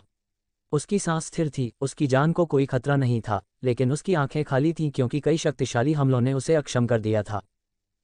मुझे और चाहिए था। खैर, आप किसी ऐसे व्यक्ति से और क्या उम्मीद कर सकते हैं जो शराब और सीपों का इतना आनंद लेता है, लेकिन उसके पास सबसे कीमती चीज़ स्वतंत्रता नहीं है। अदिर ने बड़बड़ाते हुए ए जोन में वापस लौटते हुए कहा। बहुत से कैदी उसे आंखें फाड़े घूर रहे थे, उसने किसी पर ध्यान नहीं दिया। अब वह किसी तरह उस निराशा की कड़वाहट से छुटकारा पाना चाहता था जो उसे अंदर से खाए जा रही थी। वह कोई जंगली जानवर नहीं था जो किसी पर भी हमला कर दे, इसलिए उसने कई वर्षों से आजमाया हुआ तरीका चुना। छप छप। क्रिस्टल की बोतल से गिलास में तेज अल्कोहल का अंबर तरल डाला गया, जिसने एक गोल बर्फ के टुकड़े को ढक दिया। मैं अभी आराम करूंगा, मेरा सुझाव है कि तुम जल्दी करो, एडिर ने एक घूंट लेते हुए कहा।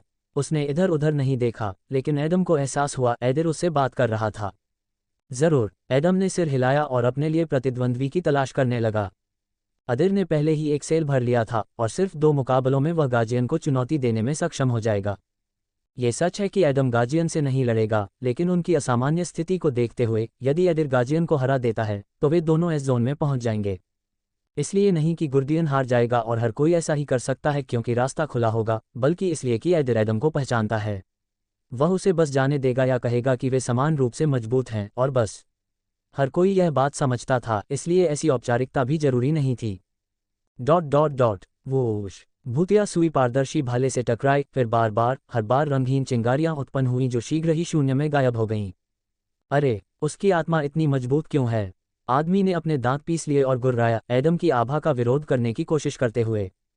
फैंटम्स हमेशा लड़ाई की शुरुआत में इच्छाशक्ति का प्रयोग नहीं करते थे, क्योंकि यदि प्रतिद्वंद्वी बराबर ताकत के होते तो इसकी ज्यादा जरूरत नहीं होती थी।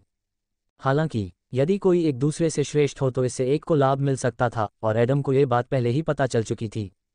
वह स्थिर खड़ा रहा, समय समय पर अपना हाथ हिलाता रहा और इस प्रकार अपनी आत्मा को नियंत्रित करता रहा। सुई उसकी निगरानी के बिना भी काम कर सकती थी, लेकिन तब हमलों की सटीकता, गति और शक्ति के साथ साथ आभा के घनत्व पर भी बहुत बुरा असर पड़ता। एडम अपनी नई शक्ति का उपयोग करना चाहता था ताकि वह इसकी क्षमताओं, लाभों और नुकसानों को समझ सके, साथ ही यह भी सीख सके कि भूतिया सुई को किसी बड़ी चीज में कैसे बदला जाए और दूसरे चरण तक कैसे पहुंचा जाए। शायद यह अति आत्मविश्वास है, लेकिन ऐसा लगता है कि मेरी सुई अधिक मजबूत है, इसलिए नहीं कि यह एक सुई है, बल्कि इसलिए कि विभिन्न कारकों के संयोजन के कारण मेरी आभा बहुत सघन है। एडम ने अपने हाथ को ऊपर से नीचे तक हिलाते हुए मन ही मन तेजी से कहा। क्रैकल। सुई ने भाले को छेद दिया, जिससे वह छोटे छोटे टुकड़ों में बिखर गया। फिर वह आदमी की छाती से होते हुए उसकी ओर बढ़ी। आदमी ने मुंह में खून थूका, लेकिन यह नुकसान लड़ाई को खत्म करने के लिए पर्याप्त नहीं था। कमीने, संतुष्ट हो गए? क्या हम असली लड़ाई की ओर बढ़ सकते हैं? एडम ने कोई जवाब नहीं दिया। उसने बस अपना हाथ घुमाया, जिससे सुई एक बार फिर आदमी के आर पार हो गई, लेकिन इसके अलावा कुछ नहीं हुआ। ऐसा लग रहा था कि आदमी को कोई नुकसान नहीं हुआ, हालांकि बस इतना ही था। हैरान हो गए। जरा सोचिए, आपके पास इतनी शक्तिशाली आभा और आत्मा है, फिर भी आप इस मामले में बिल्कुल नौसिखिए हैं। उस आदमी ने कड़वी मुस्कान के साथ अपना सिर हिलाया। हालांकि इसका मतलब है कि आप उस तरह की शक्ति पाने के हकदार थे। मैं इसे स्वीकार करने से खुद को नहीं रोक सकता। एडम ने उसे प्रश्नवाचक दृष्टि से देखा। बेवकूफ, मैं ये कह रहा हूं कि आभा एक बार से अधिक नुकसान नहीं पहुंचा सकती। आदमी ने आश्चर्य से कहा, जिससे एडम की आंखें चौड़ी हो गईं।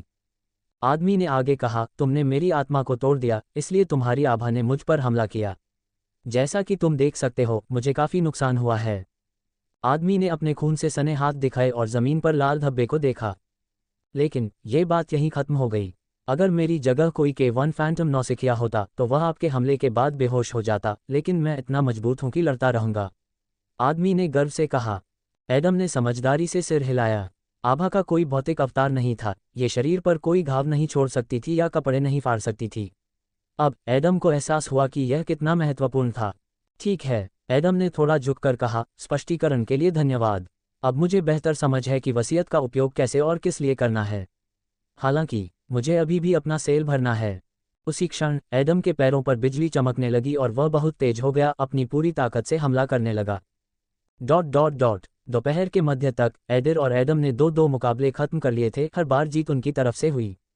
दूसरी बार उन्होंने एक साथ मुकाबला किया, जिससे अखाड़े में 2 बॉक्स भर गए। एडिर बीच बीच में अपने अगले प्रतिद्वंद्वी की तलाश में लोला को चिढ़ाता रहता था। हर बार वह और अधिक जिद्दी होता गया और लोला धीरे धीरे हार मान गई। हालांकि उसे ये भी एहसास नहीं हुआ कि वह गंभीर था या सिर्फ अपनी बोरियत दूर करने के लिए उसके साथ खेल रहा था। एडम अपना खाली समय उस सोफे पर लेटा हुआ बिताता था जिस पर पहले मेलिसा बैठी रहती थी। एडिर के साथ लड़ाई के बाद वह ठीक होने के लिए अस्पताल और फिर अपने कक्ष में चली गई थी। उसने सोचा, ये पता लगाने की कोशिश की कि आभासील को कैसे विकसित किया जाए ताकि आत्मा रूपांतरित हो जाए, लेकिन एडम को नहीं पता था कि यह कैसे किया जाए। इसके अलावा उसके पास एक महत्वपूर्ण प्रश्न था जिसका उत्तर नहीं मिल पाया था। दूसरा चरण, क्या इसका संबंध मेरे आरंभिक जीन के राक्षस से होना चाहिए या प्राणी का रूप मुख्यतः मुझ पर और मेरी शक्ति पर निर्भर करता है? निश्चित रूप से एडम ये बात अदिर से पूछ सकता था, जो उसने पूछा भी, लेकिन अदिर ने उसे कोई उत्तर नहीं दिया, या यूं कहें कि उसने उसे वह नहीं बताया जिसकी एडम को उम्मीद थी। अगर मैं आपको बता दूं तो आप मेरे जवाब पर बहुत ज्यादा अटक जाएंगे। बस आपको जो करना है वही करें। अब तक तो ये रणनीति कारगर रही है, इसलिए मुझे इससे अलग होने का कोई कारण नहीं दिखता, यही एडिर ने कहा। जो भी हो, जबकि एडिर ने अभी तक गार्जियन को चुनौती नहीं दी है, मुझे कुछ और से निपटना है। मुझे नहीं पता क्यों, लेकिन मुझे लगता है कि यह एस जोन की एक तरफा यात्रा होगी। एडम सोफे के ऊपर से कूदकर गेट की ओर बढ़ा, लेकिन एस जोन की ओर नहीं, बल्कि बी जोन की ओर, क्योंकि उसका अंतिम लक्ष्य एफ जोन था, जहां नाराटा को होना चाहिए था। कदम कदम कदम, एक प्रकाश स्थान से दूसरे प्रकाश स्थान की ओर चलते हुए, अंधेरे को चीरते हुए, एडम लंबे गलियारे पर इत्मीनान से आगे बढ़ रहा था। अगर कोई नया कैदी उसे देखता तो उसे लगता कि वह कोई संरक्षक या जेल का कर्मचारी है। किसी नए कैदी के लिए ये सोचना असंभव होगा कि एडम कुछ दिन पहले ही इस जेल में आया है और यहाँ के ज्यादातर फैंटम की तरह ही एक कैदी है। खैर, फॉल हिल जेल के अपने नियम थे, हालांकि वे इस दुनिया के काम करने के तरीके और डार्क ऑर्डर की विचारधारा से बहुत अलग नहीं थे। मजबूत व्यक्ति कमजोर व्यक्ति से अधिक खर्च कर सकता है, ये बात सभी समझते थे, और फॉल हिल जेल में उस व्यवस्था को नियंत्रित व्यवस्था में बदल दिया गया था, जैसे कि किसी खेल में हो। निश्चित रूप से एज और लोड्स को बहुत समझौता करना पड़ा क्योंकि यह इसी तरह काम करता है। क्रैकल, एक लंबे दालान में एक दरवाज़ा अचानक खुल गया। क्या तुम यहाँ क्या कर रहे हो? क्राना ने आंखें खोलकर कहा। वह अभी भी कुछ जगहों पर पट्टियों से ढंकी हुई थी, क्योंकि वह अभी तक उनकी लड़ाई से पूरी तरह से उबर नहीं पाई थी। एडम ने भौं उठाए। क्या यहाँ पहले से ही अन्य मार्ग थे? एडम ने चारों ओर नज़र घुमाते हुए पूछा। क्राना ने भारी आह भरते हुए अपना सिर हिलाया। बेशक, क्या कर्मचारियों के लिए कमरे और गलियारे हैं, या आपको लगता है कि गार्ड, गाइड और कर्मचारी हमेशा जोन में रहते हैं और कैदियों के साथ सोते हैं? बहन, आप किससे बात कर रही हैं? क्राना के पीछे से एक कमजोर आवाज़ सुनाई दी, जब एक छाया धीरे धीरे उसकी ओर बढ़ी। तुम, क्राना ने कांपते हाथ से एडम की ओर इशारा करते हुए कहा। एडम ने आह भरी। क्या मैं यहाँ नहीं घूम सकता? मैंने तुम्हें हरा दिया, अगर तुम भूल गए हो। एडम ने अपने हाथ हिलाए। क्राना और क्राना ने सांस फूलते हुए इधर उधर देखा। असल में उन्हें एडम को यहाँ आने से मना करने का कोई अधिकार नहीं था। वह जहाँ चाहे जा सकता था, सिवाय एस जोन के। खैर, मैं नाराता को ढूंढ रहा हूँ। क्या तुम्हें पता है कि वह कहाँ है? एडम ने बिना किसी छिपे अर्थ या द्वेष के बेपरवाही से पूछा। क्राना ने भौहें सिकुड़ी और क्राना ने अविश्वास से अपनी आंखें सिकोड़ लीं। तुम मुझसे क्या चाहते हो?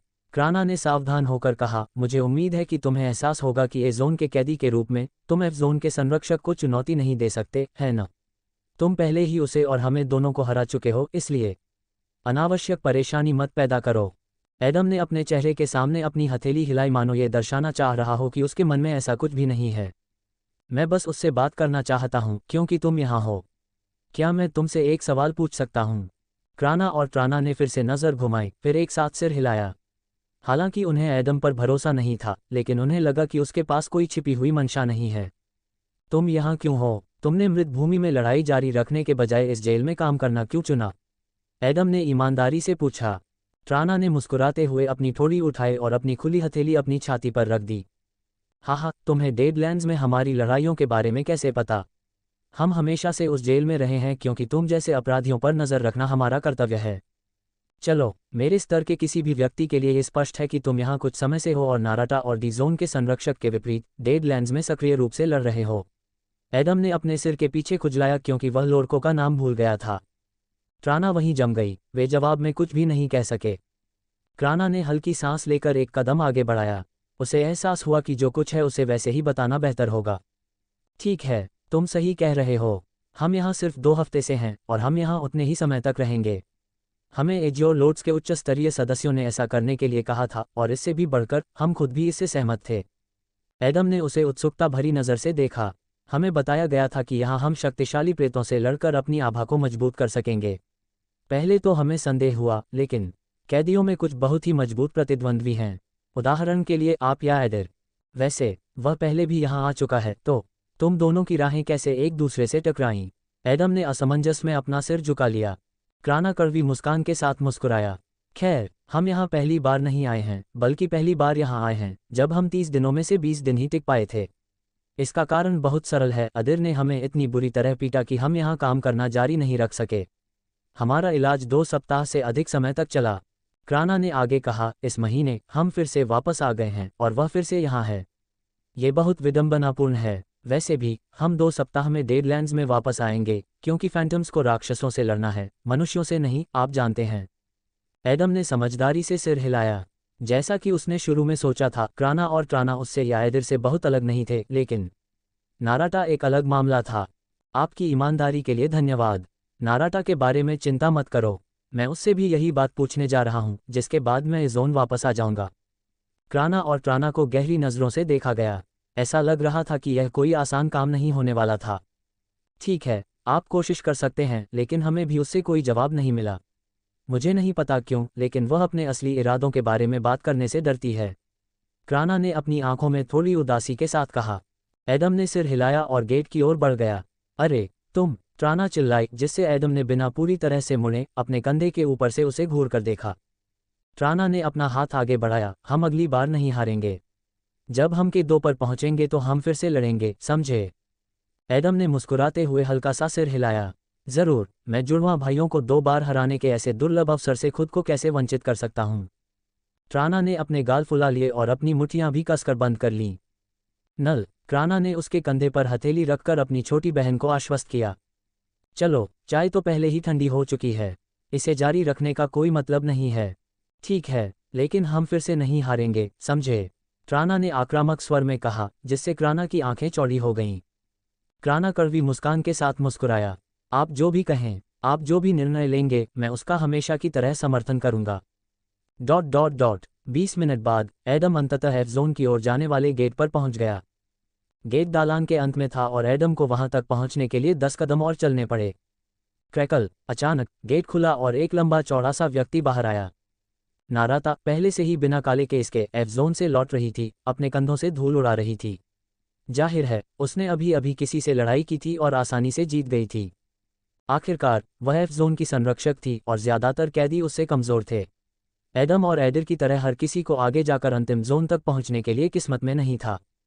क्रैकल, गेट बंद हो गया, जिससे एफ जोन से प्रकाश गायब हो गया और लंबे मार्ग में केवल धुंधली रोशनी रह गई तथा जगह जगह अंधेरा रह गया। नाराता ने ऊपर देखा। उसकी आंखें एडम से चौड़ी हो गईं, जो उसे गौर से देख रहा था। तुम यहाँ क्या कर रहे हो? तुम क्या चाहते हो? नाराता ने भौहें सिकोड़ी। मैं जानना चाहता हूँ तुम यहाँ क्यों हो और डेडलैंड्स में क्यों नहीं हो। तुम मनुष्यों से क्यों लड़ रहे हो और राक्षसों से क्यों नहीं? और तुम निश्चित रूप से अब की तुलना में बहुत अधिक शक्तिशाली हो सकते थे, लेकिन तुम खुद को रोक रहे हो। लेकिन क्यों? एडम ने शांति से कहा। नाराता ने अपना हाथ हिलाया। मैं तुमसे कुछ नहीं कहूंगा। अपने एजोन में वापस जाओ और शाही व्यवहार का आनंद लो। वह मुड़ी और एडम के दाहिने हाथ के चारों ओर बुनते चांदी के धागों को देखकर उसकी रीढ़ में सिहरन दौड़ गई, जो अंधेरे के बीच एक बर्फ सफ़ेद सुई का निर्माण कर रहे थे, जिसकी पहले जरूरत भी नहीं थी। ठीक है, मुझे लगता है कि यह मेरे लिए महत्वपूर्ण है, इसलिए तुम्हें ये करना ही होगा। शायद हम एक दूसरे की मदद कर सकें, कौन जानता है। सब कुछ अपने अंदर रखना बिल्कुल भी मददगार नहीं है। एडम ने आगे बढ़ते हुए एक गूंजती हुई आवाज में कहा।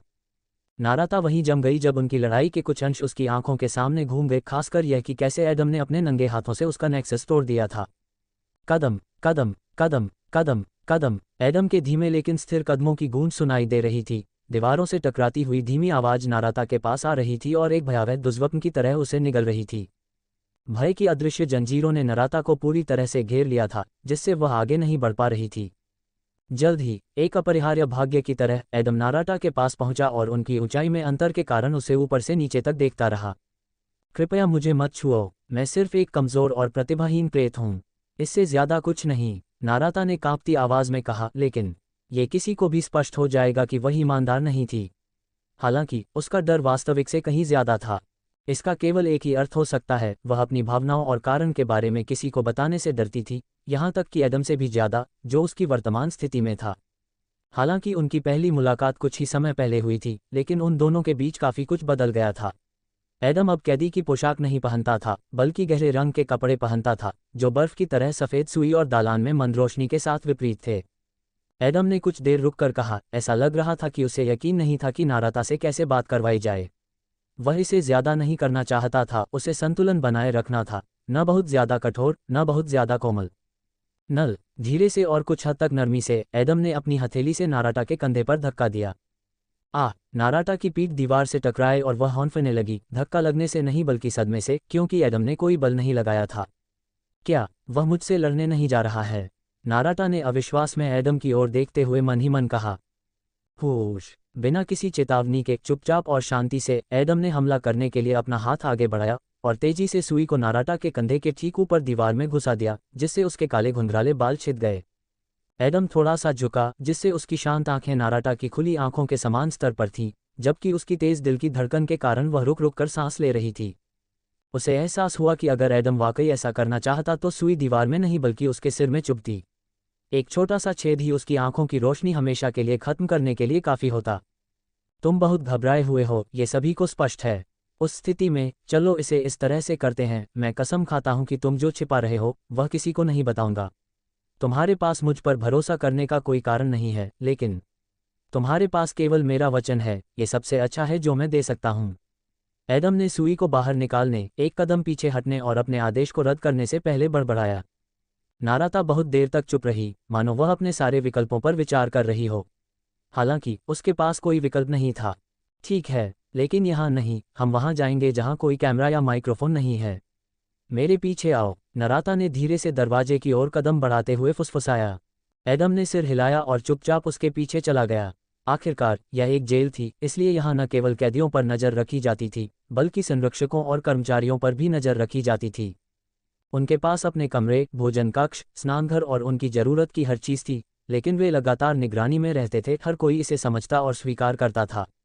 हालांकि नाराटा जैसे व्यक्ति, जो काफ़ी समय से फॉल हिल जेल में काम कर रहे थे, एक ऐसी जगह जानते थे जहां उन्हें ट्रैकिंग के बारे में चिंता करने की ज़रूरत नहीं थी। क्रैकल, कर्मचारियों के लिए बने गलियारे के अंत में, नाराता ने एक स्टोव को एक तरफ धकेल दिया और दीवार के पीछे बड़े पाइपों से बने एक संकरे गलियारे में चला गया। एडम और नाराटा को बगल की ओर जाना पड़ा क्योंकि वहां बिल्कुल भी जगह नहीं थी। हम कहाँ हैं? इस जगह पर जेल बनने से पहले सीवर पाइप के पास एक छोटा सा गोदाम था, और यहाँ अभी भी एक कमरा है। हालांकि यह पुराने औजारों के लिए एक उपयोगिता कक्ष है, लेकिन एक ऐसी जगह है जहाँ आप कुछ देर आराम कर सकते हैं।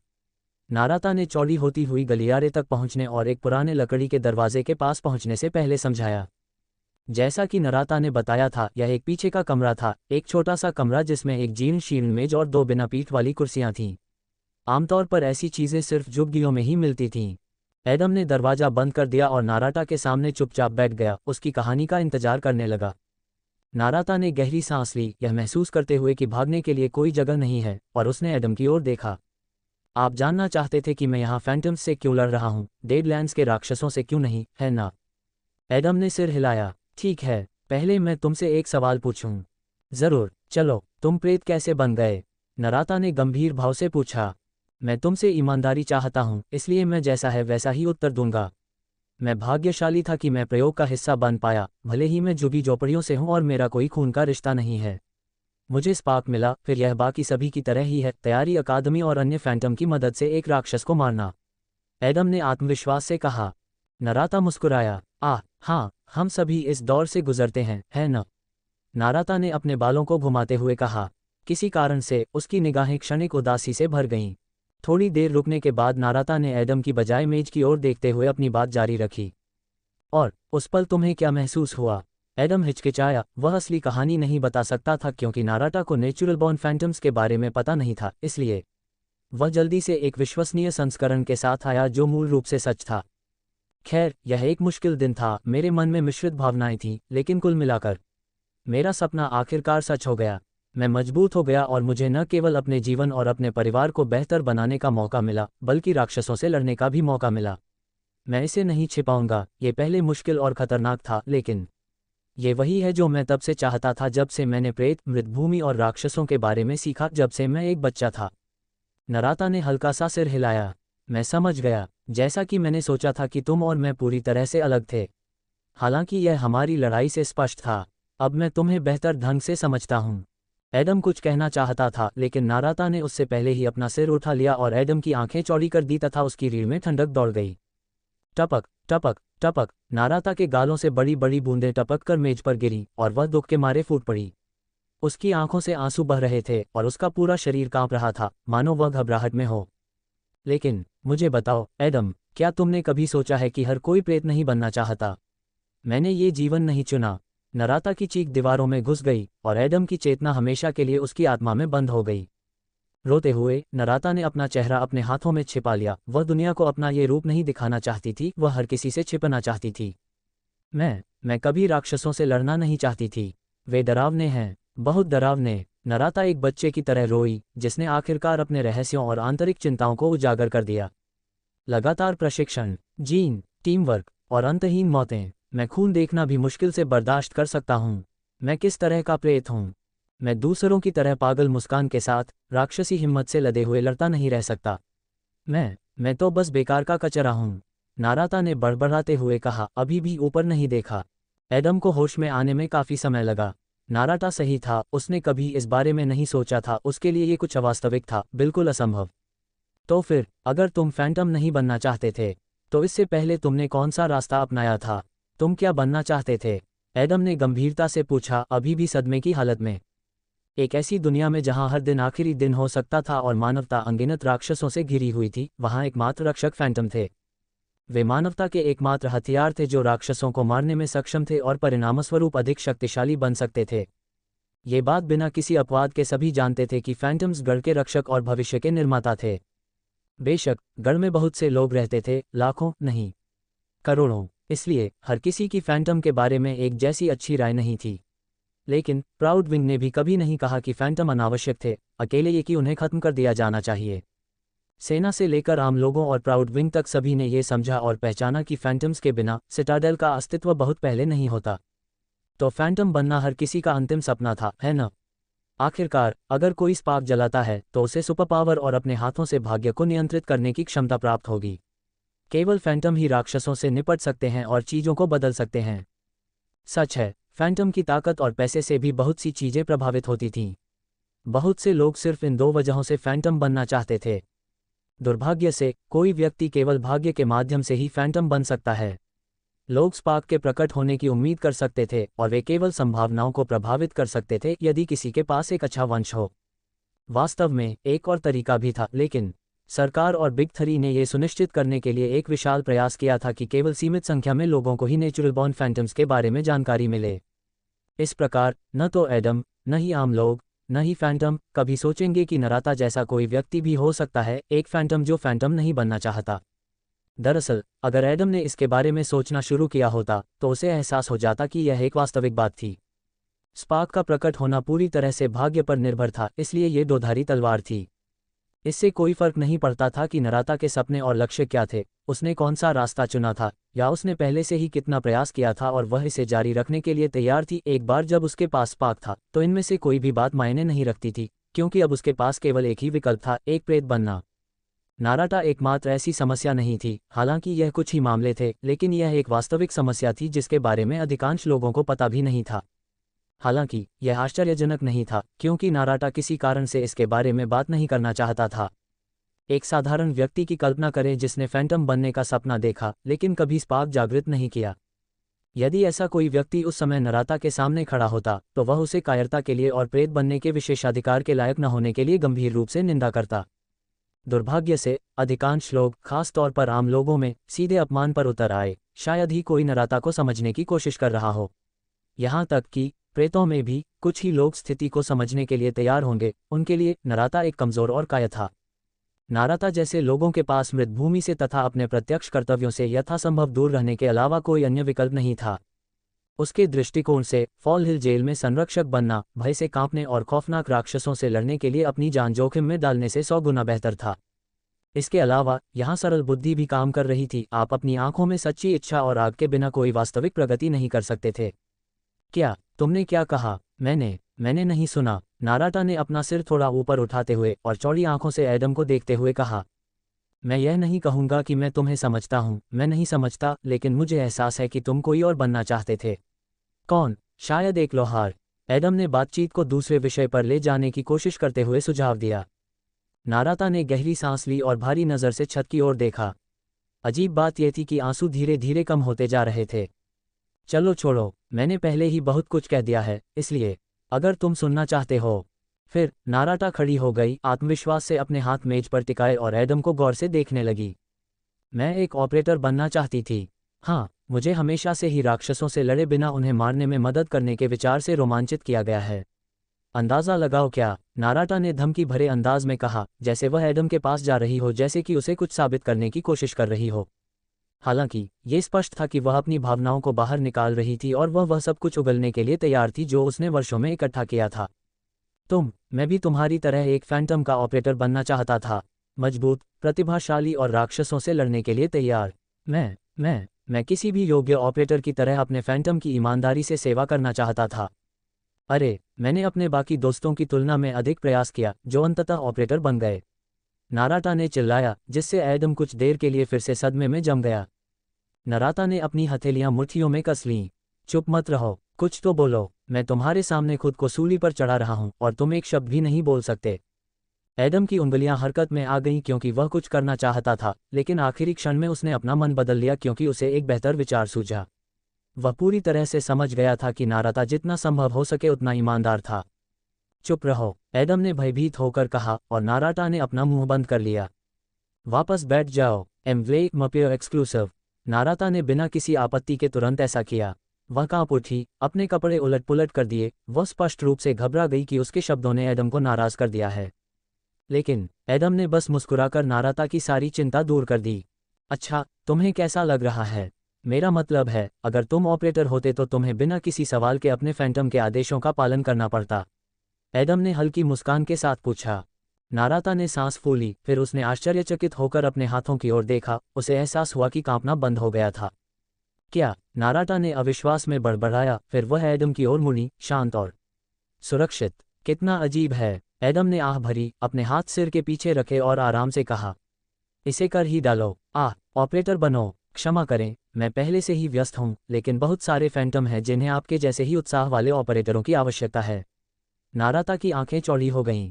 उसे समझ नहीं आ रहा था कि वह ऐसा कैसे कर सकती है, लेकिन उस पल, उसका पहले से ही मरा हुआ और लंबे समय से दफन सपना फिर से बढ़ने लगा।